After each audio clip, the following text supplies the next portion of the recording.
On retrouve Sandrine maintenant, Michel Oudoul, puisque la réponse à la devinette, vous l'avez donnée avant les infos. Bonjour Sandrine. Bonjour à tous les deux et je suis très contente de vous avoir. Je suis fan, voilà. Oh, merci Sandrine. Alors, vous avez depuis 2018 des problèmes de vertige ? Oui. J'ai depuis 2018 des problèmes de vertige qui ne se règlent pas. Je vais de consultation en consultation. Une fois c'est l'oreille interne, une fois c'est ci, une fois c'est là. J'ai des soucis au niveau neuro, c'est-à-dire qu'il y a des tâches qu'on ne sait pas trop ce que c'est, donc je suis en surveillance. Sans que ça soit, il y ait de mots qui... Mais des tâches, où ça ? Au cerveau, dans le cerveau. Ah, dans le cerveau. Ah oui. Il n'y a rien qui a été diagnostiqué, donc on est toujours dans le peut-être que si, peut-être que là. Et puis j'aimerais alors. Mais vous avez eu un choc, vous êtes tombé, vous avez eu un accident ? Non, j'ai rien eu de physique. J'ai eu au niveau psychologique un choc, je sais pas si on peut appeler ça. Oui, j'ai eu plusieurs chocs psychologiques, mais je sais pas. En fait, je sais pas. Et c'est pour ça que je voulais, il y a un petit moment que je voulais avoir Michel pour qu'il puisse m'aider, pour essayer de voir si ça pourrait être, je sais pas, voilà, si ça pouvait avoir le psychologique pouvait avoir une relation à ce niveau-là, un effet du moins. Oui. Bah écoutez, merci de votre confiance d'abord, mais je crois que si vous voulez, là aussi, il faut d'abord balayer et investiguer dans tout ce qui est la dimension biomécanique. Donc les vertiges au niveau biomécanique, ça peut être effectivement ce qui se passe au niveau de l'oreille interne, qu'on appelle les vertiges de Ménière, mais vous avez quel âge sans indiscrétion ? 50 ans. Ça me semble un peu jeune, sauf si vous avez éventuellement eu une antibiothérapie très forte, parce que ça peut assécher l'oreille interne et puis provoquer ça. Non. La deuxième des pistes qui a besoin d'être investiguée, c'est celle effectivement que vous avez évoquée. Donc, qu'est-ce que c'est que ces taches dans le cerveau ? Elles sont à quel endroit ? Précisément, je peux pas vous le dire parce que. Qu'est-ce qu'on vous en a dit ?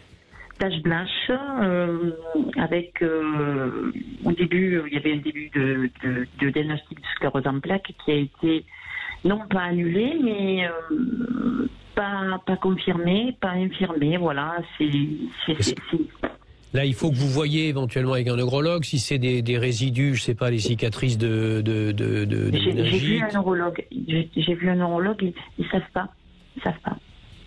Ils ne savent pas. Mais pour eux, en tout cas, c'est pas quelque chose qui est pathogène ou évolutif. Ils n'en savent rien. Parce que voilà. Je dois faire des examens réguliers, annuels, de vérification. Pour voir l'évolution. Voilà, pour voir si ça évolue. Voilà. Parce que sinon, en dehors de ça, si ça, ce sont juste des traces cicatricielles de quelque chose que vous avez eu il y a déjà quelque temps, il reste une troisième piste qui est assez fréquemment là dans les cas de vertige, qui est une compression au niveau des vertèbres cervicales, notamment de la première vertèbre cervicale. Et donc là, la consultation d'un ostéopathe professionnel est quelque chose qui pourra bien vous aider. Je suis allée. Vous êtes à l'aise et on vous a dit il n'y avait rien là ? Non, rien de particulier. Donc la dernière des solutions qui reste, c'est la dimension, on va dire, spasmophile. C'est-à-dire quelque chose qui est en lien avec le système neurovégétatif et sans doute lié effectivement à des vécus. Voilà, des vécus dans lesquels manifestement des points de repère et des points d'accroche à votre vie ont volé en éclats, en tout cas ne sont plus fiables et ne sont plus stables. Vous savez, on peut illustrer ça avec ce qu'on appelle le mal des transports. Quelqu'un qui est malade en voiture, on va vous dire que c'est parce que le décor bouge, etc., qu'il a ces nausées ou ces vertiges ou ce mal de mer. Mais sauf que cette même personne, vous lui donnez le volant, les décors bougent autant et elle est plus malade. Et on voit combien c'est le besoin de maîtriser son espace autour de soi, qui peut être quelque chose qui est effectivement mis à mal. Il faudrait pour ça éventuellement pouvoir aller un peu plus loin dans l'interrogation et les vécus qui sont les vôtres. Mais ils sont apparus quand, ces vertiges ? Ils sont apparus en 2018, en septembre 2018. Et septembre 2018, c'était la fin de quelque chose ? C'était... On a ma fille aînée qui est partie assez brutalement de la maison. Elle a créé un vide ? Oui, énorme. Oui. Et quand on est face à un vide, qu'est-ce qu'on a ? Un vertige.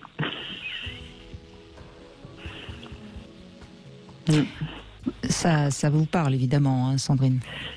Oui, ça me parle, mais en même temps, il y a eu le vide, mais effectivement, il y a surtout eu l'incompréhension avant le vide. Il y a eu la sidération, ça a été très brutal.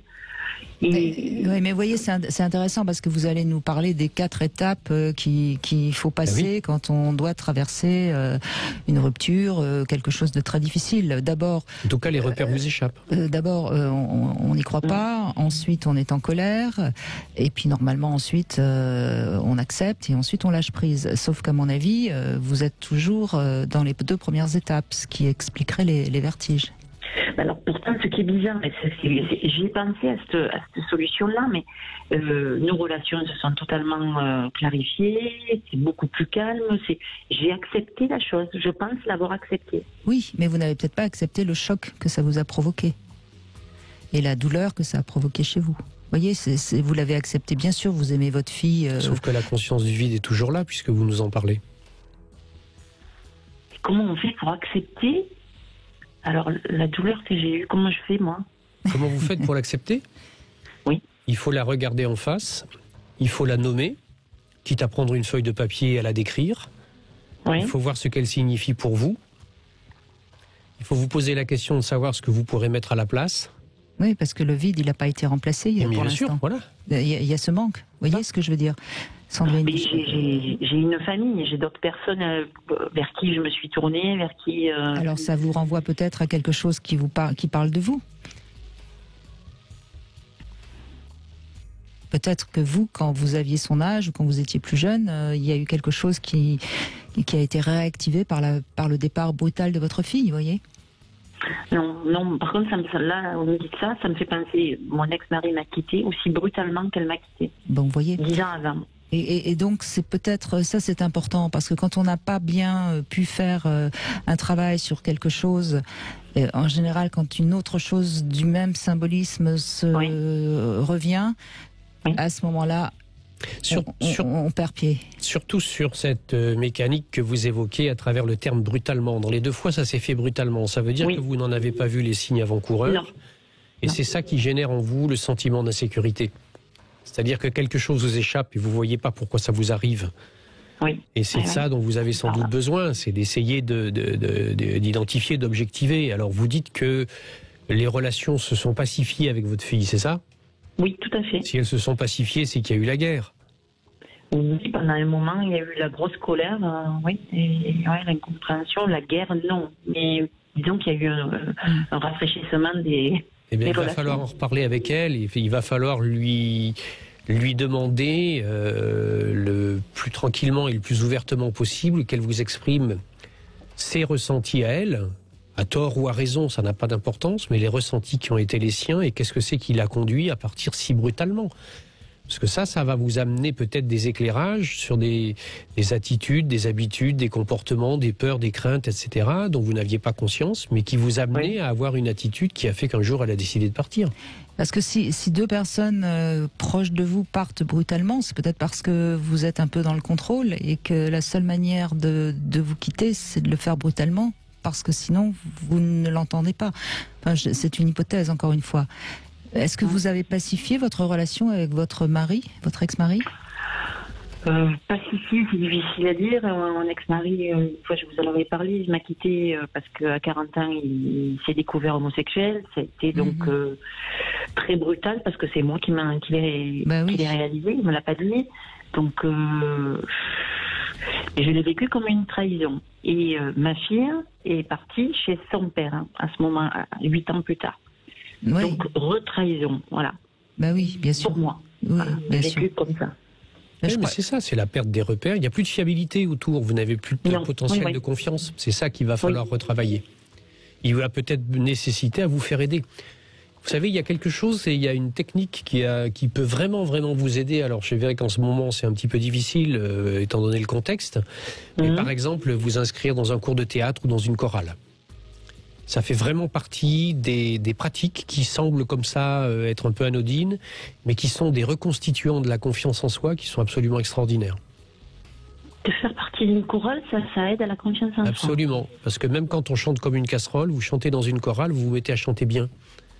Vous allez voir, c'est absolument troublant comment ça se passe. Et à partir de ce moment-là, on se découvre qu'on est capable. Ah bon? D'accord. Oui, pourquoi pas, hein. Je ne suis pas fermée à ça.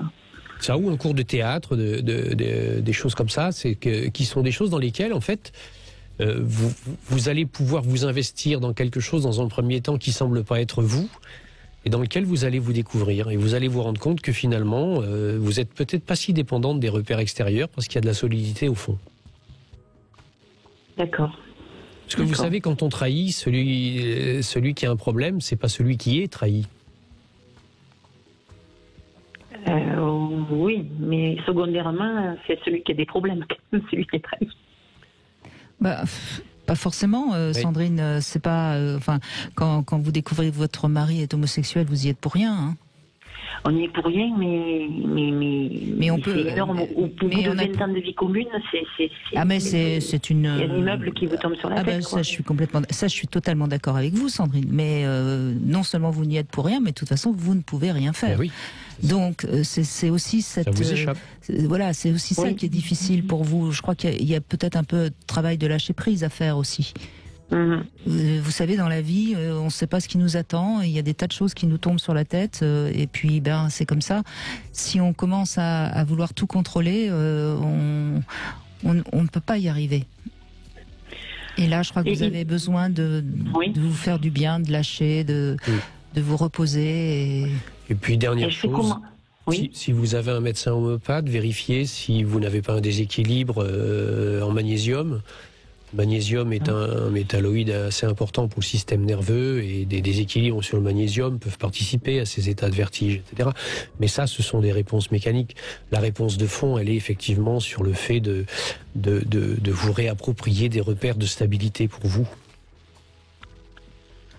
Oui, mais j'entends bien, mais je sais pas trop comment faire. J'ai fait de l'hypnose, j'ai essayé d'aller voir un psychologue pour parler. J'ai l'impression d'avoir passé des étapes, que je vais mieux, j'ai accepté la chose. Mais manifestement, vous me dites non, donc il y a quelque chose qui me manque. Faites de la balançoire, faites des choses qui vous font bouger. Je vous dis, allez dans une chorale, dans un cours de théâtre, allez voir un praticien shiatsu éventuellement pour vous faire aider sur le plan énergétique, parce que ça ne peut pas nuire. Mais sur le fond, si vous voulez, en dehors des quelques mots qu'on vous a donnés, le reste vous appartient. C'est-à-dire que éventuellement, toutes les techniques, quelles qu'elles soient, qui vont vous aider à reconstituer de la confiance et de la prise aux choses pour vous aider. Pourquoi pas éventuellement aller dans un cours de poterie. Quand vous allez vous mettre à devoir maîtriser la matière et l'argile molle pour en faire quelque chose qui prend une forme, et que vous allez finir par y arriver, et que vous allez vous rendre compte que pour maîtriser cette matière molle, il faut surtout justement pas la maîtriser, pas la serrer. Au contraire, il faut accepter les formes qu'elle peut prendre. Tout ça sont des éléments qui vont reconstituer un potentiel confiance qui a effectivement été mis à mal, qui a été brutalement secoué par ces deux abandons. Et vous pensez que ces deux abandons peuvent entraîner des problèmes de vertige comme ça? Devinez. Écoutez, vous prenez le temps de digérer tout ce qu'on vous a dit et je suis sûre que ça ira déjà beaucoup mieux, Sandrine, je vous assure. D'accord. Merci. Écoutez, merci beaucoup à vous deux. Et merci pour tout ce que vous faites.